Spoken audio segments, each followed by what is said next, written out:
তারপরে হলো ইন্নামাল আমালু বিন্নিয়াত। ইন্নামাল আমালু বিন্নিয়াত এই হাদিসটি ইমাম বুখারী কেন নিয়ে আসলেন? আলোচনা তো ওহীর,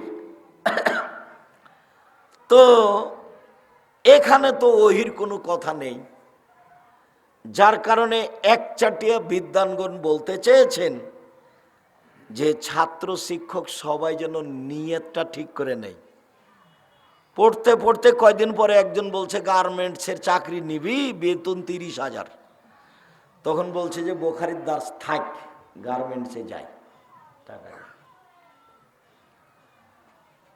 তো বাপ মা মিলে সিদ্ধান্ত নিয়েছে যে চল রে, ছেলেটা 3টে তো পার হয়ে গেছে দুনিয়ার বদ, একটা ভালো আটমূল মাদ্রাসায় দিই। তো আটমূল মাদ্রাসায় দিয়েছে। তো 2-4 মাস পরে খালা বলছে, ছেলেটার খালা, তোর মা বুঝে তোকে নষ্ট করার জন্য দিয়েছে, তোর কত মেধা ভালো, তোকে যদি এতে বগুড়া ক্যাডেট স্কুলে ভর্তি করতো তাহলে তোর কত শোনো হতো, কত কি করতি, ইঞ্জিনিয়ার হয়ে একটা বড় ডাক্তার হয়ে শয়তান হতি, প্রতারক। তো এভাবে খালা বারবার বলেছে। তখন খালাকে গিয়ে বলছে, তার খালা আবার ওর মাকে ধমকালছে। তখন ওর খালু আবার বলে, তুমি জায়গা পাও না, ছেলেটা ওখানে দাও। কয়দিন পরে তখন নিয়ত কি হয়ে গেছে, উল্টে গেছে। দিয়ে বলছে যা হয়েছে হয়েছে, ভুল তো করেছি, ছেলেটা বগুড়াতে ভর্তি করে দিয়াই রে। ইন্নামাল আমালু বিন্নিয়াত।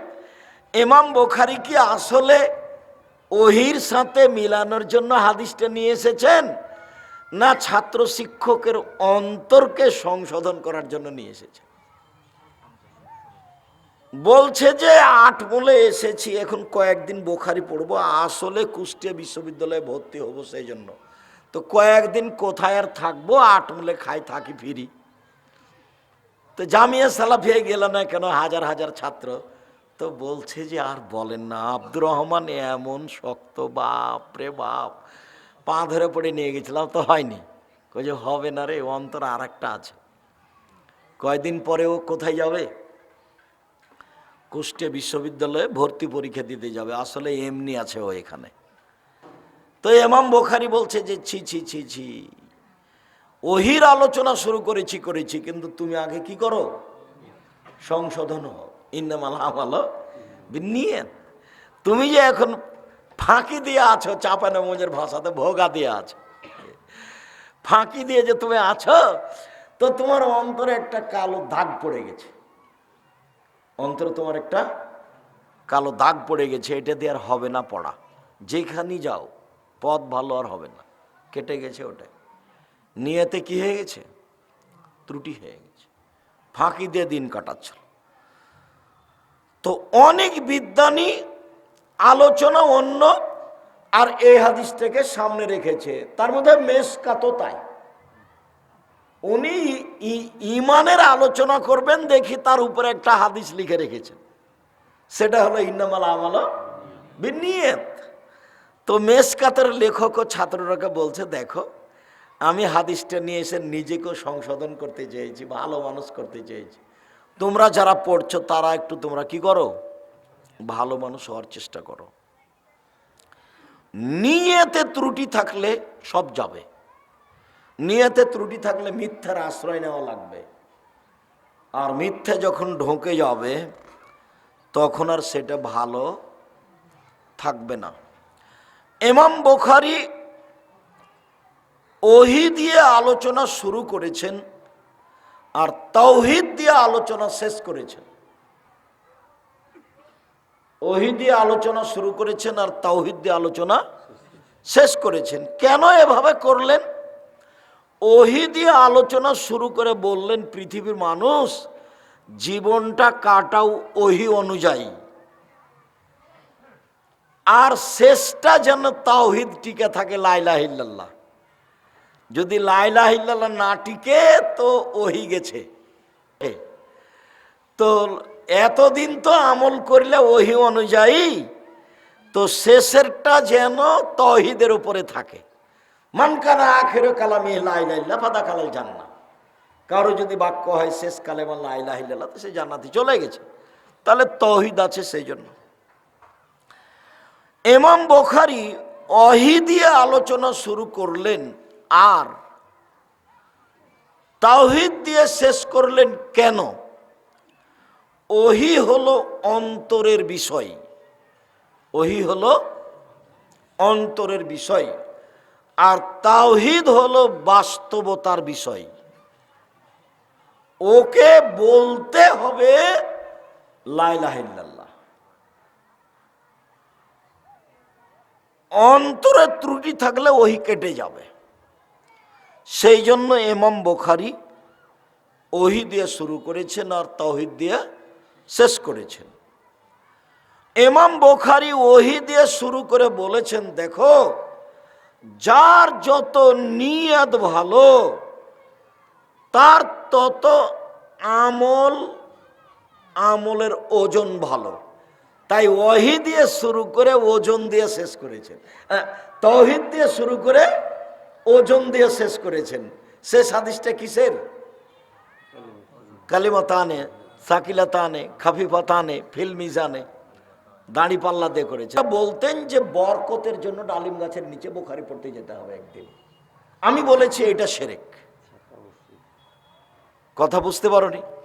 আমি বলিনি যে হুসাইন আহমদ মাদানী মুশরিক, এ কথা আমি বলিনি। আমি বলেছি যে হুসাইন আহমদ মাদানী ডালিম গাছের নিচে বুখারী পড়াতেন। পরবর্তীতে যেসব বিদ্বানেরা বলেছেন যে বরকতের জন্য একদিন কোথায় বুখারী পড়াতে যেতে হবে? ডালিম গাছের নিচে। আমি এটাকে শিরক বলেছি। তো জজ আমাকে বলছে, ছাত্তা মসজিদের ওখানে জজ আমাকে বলছেন যে আপনি বলেছেন হুসাইন আহমদ মাদানী মুশরিক। তা আমি কিন্তু এখন তার বলতে পারি না যে না, আপনি ভুল বলছেন। কেননা উকিল আমাকে বলেছে যা বলবেন মুখ খুলবেন না, যা বলবে খালি আপনি শুনবেন। এদের নাম জজ, হাকিম। হাকিম নড়ে তো হুকুম নড়ে না, একটা ঘটে যেতে পারে। তো তারা কোনোদিন স্মরণে তাদেরকে ভুলেনি। তাদের একটা দুয়া বরকত আছে, যখনই ভিন্ন কিছু ঘটবে তখন আল্লাহর অসন্তুষ্টি নেমে আসবে। যখনই আল্লাহর অসন্তুষ্টি নেমে আসবে তখন আপনার শত চেষ্টা ব্যর্থ হবে, শত চেষ্টা ব্যর্থ হবে। আর আরেকটা কথা, যে কাজের জন্য লাগে অধিকার। যেমন আমরা তব ভাইয়ের ছেলেকে পূর্ণ অধিকার দিয়ে রেখেছি, বাবা তুমি প্রতিষ্ঠানটা দেখো, ভাবো, চিন্তা ভাবনা করো, প্রতিষ্ঠান ভালোভাবে গড়তেই হবে। তো স্বাধীনতাই চেয়েছে মুসা আলাইহিস সালাম ফেরাউনের কাছে গিয়ে। স্বাধীনতার খুব দাম। একবারও বলেননি মুসা ফেরাউনকে যে ইসলাম কবুল করে, ইসলাম গ্রহণ করেন।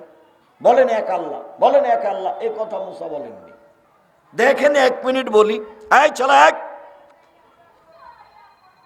চুপ থাকো। মুসা আলাইহিস সালাম আল্লাহ যখন মুসাকে বললেন যে ফেরাউনের কাছে যান আপনি, তো মুসা বললেন যে আমি সাবলীল ভাষায় ভালো করে কথা বলতে পারি না। তখন আল্লাহ বললেন যে আমি ওটা ঠিক করে দিচ্ছি, আপনি বলেন রব্বি ইশরাহ লি সাদরি ওয়া ইয়াসসির লি আমরি ওয়াহলুল উকদাতাম মিন লিসানি ইয়াফকাহু কাওলি। যেতে হবে, যান, আমি ওটা ঠিক করছি। তখন মুসা আলাইহিস সালাম বলছেন, দেখেন ফেরাউনের পক্ষ থেকে আমার উপরে একটা হত্যার অভিযোগ আছে। আমি কিন্তু এক থাপ্পড় দিয়ে একটা মানুষ মেরে পালিয়ে এসেছি, ও কিন্তু আমাকে মারবে। তখন আল্লাহ বলছেন যে ঠিক আছে, আমি আপনার সাথে আছি, আমি আপনার সাথে আছি। তো মুসা আলাইহিস সালাম বলছেন না, আমি একাই যেতে পারবো না, আমার ভয় হচ্ছে। এরপরেও কি হবে তাহলে? বলে আমার ভাইকে সাথে দেন। ঠিক আছে, দিলাম। সব কথা আল্লাহ মুসার মেনে নিলেন। এইবার দুইজন চলে এসেছেন ফেরাউনের কাছে, ফেরাউনা ফাকুলা, দুইজন এসে বলছেন ইন্না রাসূল রাব্বিল আলামিন, আমরা হচ্ছি বিশ্বজগতের প্রতিপালকের পক্ষ থেকে রাসূল। আন আরসেল মানা বানি ইসরাইলা, বানি ইসরাইল আপনাদের দাস দাসী হিসাবে আছে, ছেড়ে দেন।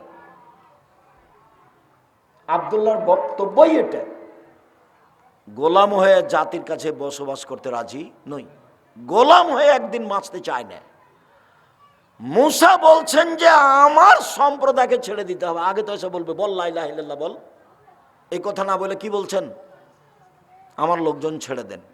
যুগ যুগ ধরে মুসা আলাইহিস সালামের সম্প্রদায়ের বানি ইসরায়েলেরা দাস দাসী হিসেবে আছে। সারাদিন পুরুষকে কাজ করে নেই বা যখন তখন পুরুষদের হত্যা করে, আর বানি ইসরায়েলের নারীদের সাথে অন্যায় করে এবং বাড়িতে দাসী হিসাবে রাখে। শতাব্দীর পর শতাব্দী, শতাব্দীর পর শতাব্দী, কাল কাল ধরে চলছে। তো মুসা আলাইহিস সালাম বলছেন ছেড়ে দেন এদেরকে। তো এই কথা বলতে ফেরাউনের খুব ব্যাঘাত, আতে ঘা লেগেছে।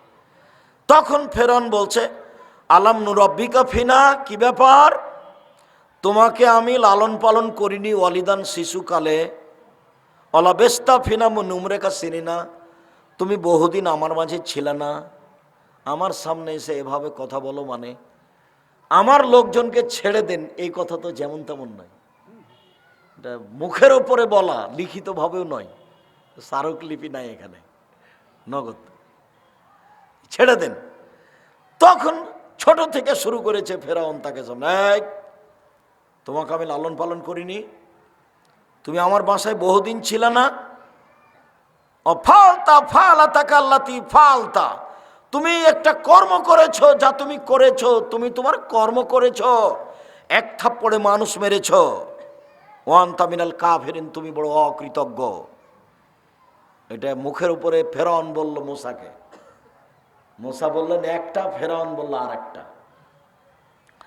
তো এইবার মুসা বলছেন যে কালা ফাল তুহা এদাউয়ানা মিনাল দলিন, হ্যাঁ আমি এক থাপড় দিয়ে মানুষ মেরেছি, তখন আমি ভ্রান্ত পথে ছিলাম, ফারাত্ত মিনকুম, তোমার ভয়ে আমি দেশ ছেড়েছি, লাম্মা খিফতকুম, যখন তোমার আশঙ্কা তোমাকে মারবা, ফহাব আলী রব্বি হুকমান, আমার প্রতিপালক আমাকে জ্ঞানে গুণে পূর্ণ করেছেন, ওয়াজালানি মিনাল মুসলিম মুরসালিন, আমাকে নবী করেছেন, অতিলকা নিয়ামাতুন তামুন্নহা, আর এই যে তুমি বললে ছোট থেকে লালন পালন করেছি, এই করেছি, তুমি আমার প্রতি অনুগ্রহ করেছ, অনুগ্রহ করে তুমি খোটা দিয়েছ, আনাবাত্তা বানি ইসরাইলা, এই সুবাদে তুমি বানি ইসরাইলকে দাস দাসীতে পরিণত করেছ, তুমি বড় উদ্ধত স্বৈরাচার সীমা লঙ্ঘন করেছ। এটা মুসা আলাইহিস সালাম বললেন। যখন বললেন যে তুমি উদ্ধত স্বৈরাচার সীমা লঙ্ঘন করেছ, তখন ফেরাউন হত্যার সিদ্ধান্ত নিল, যা হলো হলো। তো কাজের জন্য স্বাধীনতা লাগে, আর একজন যদি এসে হাত খেলায় তাহলে সেই কাজ কখনো সুন্দর হবে না। প্রত্যেকটা মানুষ যারা কিছু করতে চায় তারা যেন জাতির কাছে স্বাধীনতা নেয়, স্বাধীনতা না থাকলে কিছু করতে পারবে না। এটা এক, প্রথমত ভুল কিছু করলে আল্লাহ অসন্তুষ্ট হলে একটাও টিকবে না। দুই, সূরা ইউসুফে আছে যে যখন ইউসুফ আলাইহিস সালামের কাছে সরকারিভাবে লোক পাঠানো হলো যে আপনাকে সরকার ডেকে পাঠিয়েছে আর আপনাকে জেলে থাকতে হবে না, তখন ইউসুফ আলাইহিস সালাম বললেন না, আমি জেল থেকে বের হব না, যতক্ষণ পর্যন্ত জুলাইখা জাতির সামনে না বলেছে যে অন্যায় আমি করেছি, ইউসুফ করেনি। জুলাইখাকে জাতির সামনে কি বলতে হবে? অন্যায় আমি করেছি, ইউসুফ করেনি। তো আমাদের নবী তো যা বললেন বললেন যে ইউসুফের ধৈর্য আমার চেয়ে কত বেশি, যে ও বলছে যে আমি জেল থেকে বের হব না, আমি যদি থাকতাম তাহলে লোকজনকে বলতাম চলো চলো চলো আমাকে বের করে নিয়ে চলো, সরকারের কাছে যাই। আমাদের নবী মুহাম্মদ সাল্লাল্লাহু আলাইহি ওয়াসাল্লাম বলছেন। তো ইউসুফ তো বের হলেন না। তো ইউসুফ এখন বলছেন যে কেন আমি বের হলাম না, লেলাম আন্নিল্লাম এখনো বিল গাইবে, জুলাইখার স্বামীকে জানতে হবে আমি তার অজান্তে বিশ্বাসঘাতকতা করিনি, আমি জুলাইখার স্বামী, আমাকে এখানে থাকতে দিয়েছে, খেতে দিয়েছে।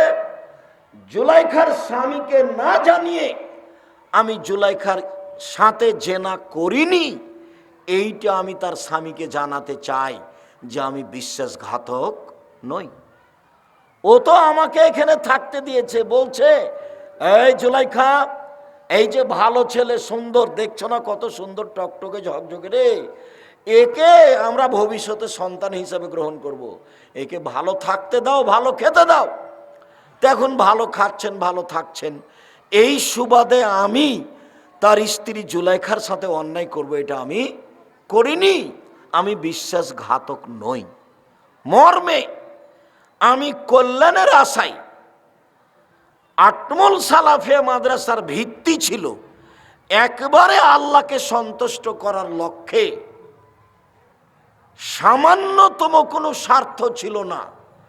ভবিষ্যতেও যেন কোনো মানুষ স্বার্থ নিয়ে আটমল সালাফিয়া মাদ্রাসায় না আসে, আমি আমার পক্ষ থেকে জোরালোভাবে অনুরোধ জানাচ্ছি। আর উদ্বুদ্ধ করত বলছি যে আল্লাহর কাছে খালেস অন্তরে দোয়া করতে হবে যে আল্লাহ তুমি আটমল সালাফিয়া মাদ্রাসাকে কবুল করো, আমিন। আর ওদের হাতে রাখো, যাদের হাতে থাকলে এই প্রতিষ্ঠান নিখুঁত অবস্থায় আল্লাহর সন্তুষ্টিতে থাকবে।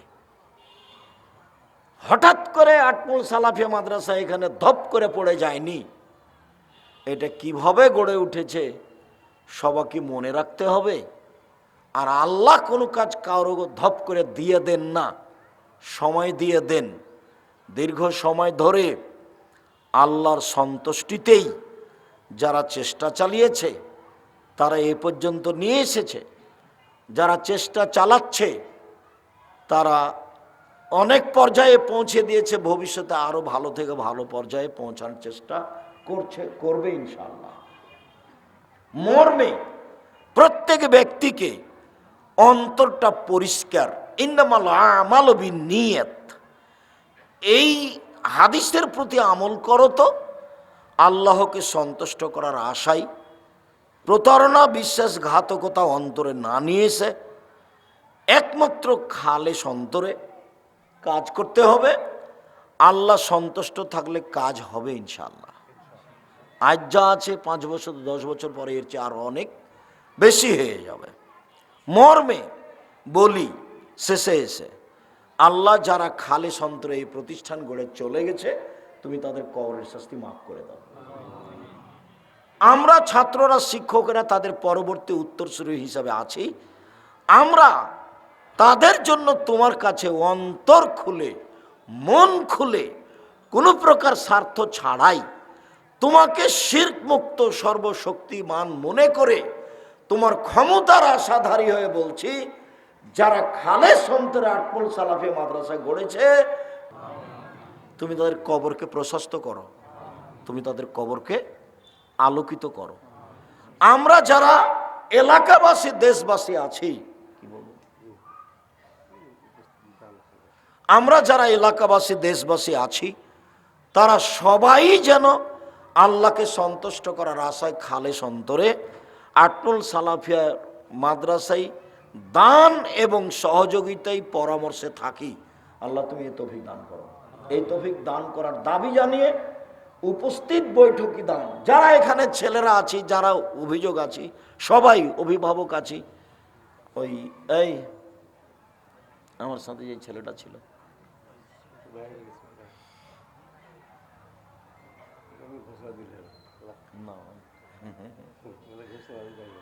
আচ্ছা, আপনাদের সাথে আমিও বৈঠকি দানে আছি ইনশাআল্লাহ। আপনারা সবাই বৈঠকি দানে অংশগ্রহণ করেন। সবাই আমাদের সাথে যারা আছে, তোমরা শিক্ষক, তোমরা না খালি পকেটে চলে এসছো নাকি? বৈঠকি দানে জাযাকুমুল্লাহ খাইর, সবাই অংশগ্রহণ করবেন। এই ছেলেরা তোমরাও। আচ্ছা, তোমাদের আর একটা কথা বলি ছাত্রদেরকে, জাযাকুমুল্লাহ খাইর। তোমরা জুমার দিন যখন মসজিদে আসবে, দান থাকলে আল্লাহর দয়া থাকে আর বালা বিপদ দূর হয়ে যায়, ওর অন্তর পরিষ্কার হয়ে যায়। তোমরা 5টা টাকা, 10টা টাকা বা একটা কয়েন নিয়ে আসবা জুমার দিন, এমনি আসবা না। কথা বুঝতে পারোনি? জুমার দিন 10টা টাকা বা 5টা টাকা, মহিলারা যারা আছেন, এই মেয়েরা আমাদের কারা আছো, তোমরা উপস্থিত বৈঠকে দান নাও, যে যেটা দিবে, যে যেটা হাতে নিয়ে এসেছে। খালি যাওয়ার সময় জিলাপি কিনে নিয়ে যাবে, খারাপ অভ্যাস। জিলাপি ওভাবে কিনা হবে, অন্যদিন কিনতে হবে। যার যতটুকু সহজ সম্ভব। জাযাকুমুল্লাহ খায়র, বারাকাল্লাহ, আল্লাহ আইজাকুমুল্লাহ বিকালিমাতিল্লাহ তাম্মা মিন কুল্লি শাইতানিন হামুন কালাইনুল্লাহ, আল্লাহ ফাক্কিহু ফিদ্দীন, আল্লাহু আল্লামুল হিকমা। জি, আমি দোয়া বৈঠকে শেষ দোয়া পড়বো, তখন উঠবেন। তার আগে চলে যাওয়াটা, বৈঠক শেষ করাটা যেন আপনার সফলতা না হয়। আমি কথা শেষ করব, তখন আপনি যাবেন। আর দানে অংশগ্রহণ করবেন, হোক কম 10 টাকা হোক। যদি ভুলে চলে এসেছি কারো কাছে, নিয়ে 10 টাকা দিবেন, 2000, 1000, 5000, 50 টাকা, যেভাবে যেটা দান করবেন। এ তো একেবারে জিরোর উপরে শুরু হয়েছে। এখন তো মাশাআল্লাহ আলহামদুলিল্লাহ, এখন তো আপনাদের মন বড় করতে হবে। যারা মেয়েরা আছো তোমরা দেখো, সহযোগিতা নাও। আমরা মাদ্রাসায় জাকাত, ওসর এবং সদকা দান করি, কিন্তু কমিটি সবাই একত্র করিয়া জমা করেন। উক্ত জমা টাকা খরচ করিয়া আমাদেরকে খাওয়ান। উক্ত দাওয়াত কি খাওয়া যাবে? মসজিদের টাকা ব্যতীত সব টাকা একসাথে থাকবে, সেটা জাকাত হোক আর দান হোক। পরিচালনায় যারা থাকবে তারা সব টাকা একসাথে করে রাখবেন। মসজিদের টাকা ব্যতীত ওই টাকা এখানে নিয়ে আসা যাবে না। তারপরে যখন এটা দেওয়া হয়েছে, তখন এটা প্রতিষ্ঠানের টাকা। প্রতিষ্ঠান যদি আপনাকে খাওয়ায়, আপনি ইচ্ছা করলে খেতে পারেন, আপনার মন চাইলে খেয়ে টাকা দিয়ে দিবেন। আমিও প্রতিষ্ঠানের খাই, কিন্তু টাকা দিয়ে দিই। যখন এটা চলে এসেছে, তখন এই টাকার মালিক যারা, তারা এটা খরচ করবে। তারা যদি খাওয়ায়, আপনি এসে খাবেন। আপনার শান্তি তৃপ্তি না আসলে আপনি টাকা দিয়ে দিবেন, বা আপনি টাকা দিবেন, এটা আমি পছন্দ করি। আমি নিজে দিই, একদিনও খাই না টাকা। এমনকি স্টলে যে যারা যে চা ফতোয়া বৈঠকে বসে, ওরা যে চা খাওয়ায়, মাঝে মধ্যে আমি টাকা দিয়ে দিতে, দেখো চা কিনতে 10 পয়সার কিনা আছে। জাযাকুমুল্লাহ খায়র। মসজিদের টাকা ব্যতীত দান, সাদকা, ওসর সব একসাথে থাকবে, খালি মসজিদেরটা ভিন্ন থাকবে। এইটা যারা সভাপতি, সেক্রেটারি আছে তারা বলবে। আরে আপনারা সবাই ছেলে নিয়ে আসবেন ভর্তি করার জন্য, যেহেতু এখন ভালো অবস্থায় আছে। ছেলে মেয়ে এতটা অঞ্চলের সবাই এখানেই দিবেন, এইটা ভুল করিয়েন না। সময়ের গতিতে আমি আরো বলবো, ইনশাল্লাহ ছেলে মেয়ে ভর্তি করার ব্যাপারে এই ভুল করবেন না। এখান থেকেই ছেলে মানুষ হলে রুজি এর মাধ্যমেই হবে, দেখবেন ভালো আছে, রুজিতে আল্লাহ বরকত দিয়েছে। ইসলামের হাবাচক ও নাবাচক সবাই মানি, কিন্তু হিসাব করিয়া জাকাত দেয় না, তবে দান করি। দান করে ওইটা তো পার পাওয়া যাবে না, হিসাব করে জাকাত দিতেই হবে, দিতে বাধ্য। শোয়ার দোয়াগুলি কি শোয়ার আগে বসিয়া পড়িব না শোয়ার পর পড়িব? যেভাবে ভালো লাগে বসে বসে পড়ে শোন, আর না হলে শুয়ে গিয়ে পড়েন। ডান কাতে পড়বেন। পড়ার ঘটনাটা, দোয়াটা ডান কাতে শুয়েই প্রমাণ হয়। গালের নিচে হাত রেখে ডান কাতে শুয়ে পড়বেন। অজুখানায় বসে হাট বাজারের মতো গল্প করে, তাহাদের গল্প মসজিদের ভিতরে মুসল্লিদের সুন্নাত পড়ার সময় কানে পড়ে। এগুলো বোকামি, গল্প করা যাবে না, হারামে কথা নয়, তবে এভাবে গল্প করা নিষেধ। সলাত 1 রেকাত হোক বা 2 রেকাত হোক বা 3 রেকাত হোক বা 4 রেকাত হোক, শেষ বৈঠক বা সালামের বৈঠক যখন হয়, তখনই আমি ডান পায়ে তলা দিয়ে বাম পায়ের অগ্রভাগে নিতম্বের উপর, জি সালামের বৈঠকে নিতম্বের উপরে বসবেন, এটাই ঠিক। 1 রেকাত মানে বিতর, সালামের বৈঠক। 2 রেকাত মানে ফজর, সালামের বৈঠক। 3 রেকাত মানে মাগরিব, সালামের বৈঠক। সালামের বৈঠকেই নিতম্বের উপরে বসবেন, এটাই ঠিক। যে সকল ধর্মসভায় নাগরদোলা এবং কসমেটিক্স দোকান বসায়া মহিলাদের মেলা করায়, সেই ধর্মসভায় কি যাওয়া যাবে? যেতে হবে, সতর্ক করতে হবে, বন্ধ করতে হবে, জরুরি, এটাই ঠিক। এত অন্যায় অপরাধ নিয়ে জালসা হবে, এটি কি আর হয়? এগুলো বন্ধ করতে হবে জরুরিভাবে। শুধুমাত্র খাওয়ার স্টল ছাড়া কোনো প্রকার স্টল দেওয়া হবে না, সব বন্ধ থাকবে। সুতা বা সুতলি কোনো মালিক ফেলে দিয়েছেন, আমি তাহা লইয়া বাড়ির কাজে ব্যবহার করি, ইহার কি হিসাব দিতে হবে? আপনি চেষ্টা করেন মালিক পাওয়া যায় কি না। যদি না পাওয়া যায় তাহলে আপনি ব্যবহার করবেন, এটা আল্লাহর নবী অনুমতি দিয়েছেন। বা আপনি দান করে দিবেন, এটা আল্লাহর নবী অনুমতি দিয়েছেন। সুবহানাল্লাহ, আলহামদুলিল্লাহ, আল্লাহু আকবার একসঙ্গে 33 বার লা ইলাহা ইল্লাল্লাহ, কুদরি, আয়াতুল কুরসি নাকি একবার এইভাবে বলা যাবে কি? না তো 33 বারের শেষে যখন লা ইলাহা ইল্লাল্লাহ, তখন তো লা ইলাহা ইল্লাল্লাহ ওয়াহদাহু লা শারীকা লাহু। যেভাবে দিনরাত দেখছেন, কি কি কারণে ছেলে ও মেয়েকে এবং ভাই ও বোনকে ত্যায্য করা যায়, ত্যায্য করার কোনো পথ নেই, সব হারাম। কোনো কারণ নাই যাতে ত্যায্য করা যাবে। ত্যায্য শব্দ চলবে না, ওটাই না যায়।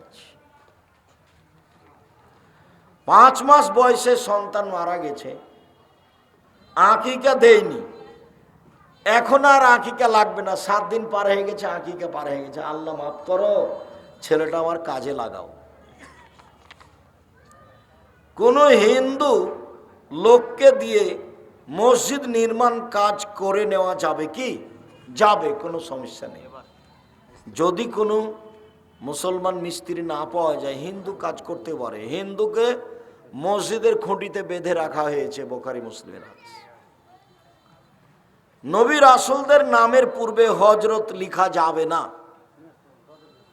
আল্লাহ আমাদের নবীকে ডাকেন মোহাম্মদ বলে, মোহাম্মদ, আর জিবরাইল আমাদের নবীকে ডাকেন মোহাম্মদ বলে, আর সাহাবীগণ ডাকতেন আল্লাহ রাসূল বলে। আল্লাহ রাসূল দিয়েছেন, আল্লাহ রাসূল খেয়েছেন, আল্লাহ রাসূল করেছেন। আর ভারত বাংলাদেশের জনগণ হুজুরে পাক সাল্লাল্লাহু আলাইহি সাল্লাম বলেছেন, হুজুরে পাক। এগুলো একটা চলবে না, হাজরাত হুজুর সব না জায়েজ। এইগুলোর অর্থ হলো নবী মরেনি, উপস্থিত আছে। হাজরাত শব্দই চলবে না।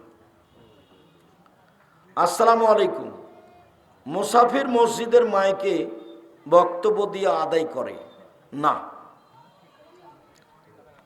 টাকা দিয়ে দিতে হবে। দিন প্রচারের তাহলে আলোচনা সাপেক্ষে হতে হবে। মসজিদে দিন প্রচার করা যায়, ওই আদায় করার জন্য বক্তব্য দিবে?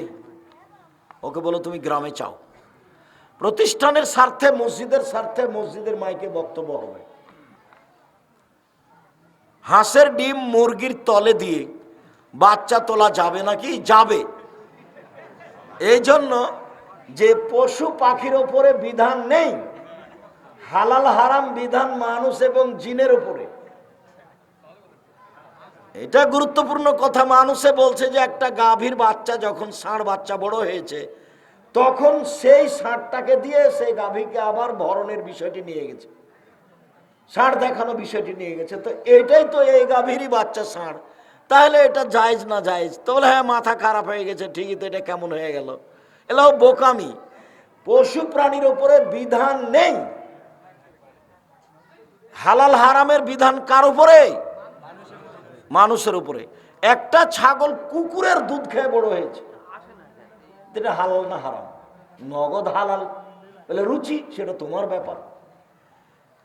আমি বলেছি যে কচ্ছপ খাওয়া যায়, তখনই এক লোক কচ্ছপ ধরে নিয়ে বাড়ি চলে গেছে। তারা বউকে বলছে যে কচ্ছপ রান্না করো, খাবো। তখন বউ বলেছে যে তোমার সংসার করবো না, এই যে গেলাম। তা আব্দুর রাজ্জাক সাহেব, এই যে বলেছেন আপনি, আর অবাক কথা, কচ্ছপ আমি জায়েজ বলেছি, আপনাকে খেতে বলেছি, রুচি হলে খাবেন। তো হাঁসের ডিম মুরগির তলে দিয়ে বাচ্চা উঠানো যায়, কোনো সমস্যা নেই। সন্দেহ করাটাই হারাম, বিধান পশু প্রাণীর উপরে নেই। মোরগ কি সরানো যাবে? মানে কি? ও পেরাই করা, মানে ওই এটা অন্ডকোষটা বের করা যাবে, ওতে সুবিধা থাকলে করতে পারে। খাসিরও যা, মোরগেরও তাই, ওতে গোশতের স্বাদ হয়, করতে পারে, কোনো সমস্যা নেই। ওই খাসির কুরবানি হবে, ওটাই বুখারী, ওটাই ইবনে মাজার সহিহ হাদিস। জানে জানে আত্মসাৎ করলে তার কি ক্ষমা হবে? কি এটা? আত্মসাৎ করে কিছু করে। ও জেনে, তাহলে জানে যে জেনে জেনে করুক আর না জেনে করুক, আত্মসাৎ একই। খুব ভয়াবহ ব্যাপার। জাহান্নামে চলে গেছে আয়াতুল কুরসির মতো, জান্নাতে চলে গেছে তো ঢুকেনি কেন? মরেনি এই জন্য। তো আত্মসাৎ করেছে তো জাহান্নামে চলে গেছে তো ঢুকেনি কেন? মরেনি এই জন্য। আত্মসাৎ খুব খারাপ জিনিস, বিশাল ব্যাপার। গমা সাপের চেয়ে অনেক ভালো, অনেক ভালো। আর কি আছে? মসজিদের সামনের দিকে আজান দেওয়া যাবে কি? বাইরে উঁচু জায়গা থেকে মসজিদে আজান দেওয়ার ব্যবস্থা হতে হবে। যদি না থাকে যে কোনো জায়গা থেকে আজান দিতে পারে। এক ব্যক্তি খুব অসুস্থ অবস্থায় তার পিতাকে বলেছিল, আমি যদি মারা যাই তাহলে আমার পক্ষ থেকে একটা উমরা করবেন। কিন্তু সে এখন আল্লাহর রহমতে 2 বছর যাবৎ সুস্থ আছে এবং তার উপর বড় হজ ফরজ হয়েছে। এখনো হজ করতে যাই, বাস উমরা তো বেঁচে গেছে, মরলে উমরা করতো, মরেনি, বেঁচে গেছে, শর্ত আর নেই।